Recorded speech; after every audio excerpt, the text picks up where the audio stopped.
শুভ সকাল সবাইকে। আমি আবার উঠে পড়েছি, আবার ব্লগিংও শুরু করে দিয়েছি। তো কালকে রাতে ঘুমাতে অনেক লেট হয়, প্লাস এসিতে 2 দিন ঘুমিয়ে সর্দিতে লেগে আমার মাথা খারাপ হয়ে গেছে। তো তাড়াতাড়ি উঠে পড়ে আমাকে মুখ হাত ধুতে হবে, কারণ হচ্ছে মার শরীরটা খুব খারাপ, ওই জন্য অনেক কাজে রয়েছে। তো তার মুখ হাত ধুয়ে চলে গেছিলাম ডিম আনতে। ডিম নিয়ে আসার সময় বেশ ঘুম পাচ্ছিলো, কিন্তু কাজ আছে, কিছু করার নেই। যাই হোক, এসে ডিমগুলো সিদ্ধ করতে বসিয়ে দিলাম। সিদ্ধ হচ্ছিলো, তা করতে করতে ছাড়িয়ে নিলাম, ছাড়ানো হয়ে গেল।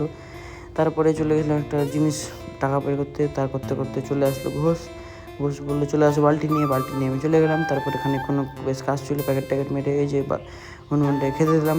অনেক যে খেতে পাইনি, নেংড়ে বেড়াচ্ছিলো। তারপরে চলে গেলাম মাল দিতে। মালটাল দিয়ে আসার সময় দেখছি খুব ভিড়। তারপরে সদরঘাটের দিকে দেখলাম হচ্ছে গঙ্গা পুজো, খুব ভিড়। তারপরে বাড়ি এসে মার শরীরটা বেশি খারাপ হয়েছে, ওষুধ আনতে চলে গেলাম। ওষুধ নিয়ে দাঁড়িয়ে আছি, কেউ নাই। যাই হোক, তারপরে এসে নিজে আমার গরুগুলোকে সান্ধান করাতে বার করতে হবে, তার জন্য প্রিপারেশন নিলাম। পাইপ বার করে সবাইকে ভালো করে ধুয়ে মুছে দিলাম, গরম তো সবারই লাগে।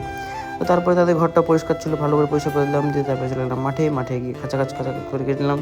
প্রচণ্ড রোদ, কিছু করার নেই। তাদের এত রোদের মধ্যে যেতে ইচ্ছা ছিল না, বাট বাবারও শরীরটা একটু ভালো লাগছিল না, ওই জন্য এসে তাড়াতাড়ি কেটে দিলাম। আজকের মধ্যে এতটাই, আবার পরে দেখা হচ্ছে, টাটা বাই বাই।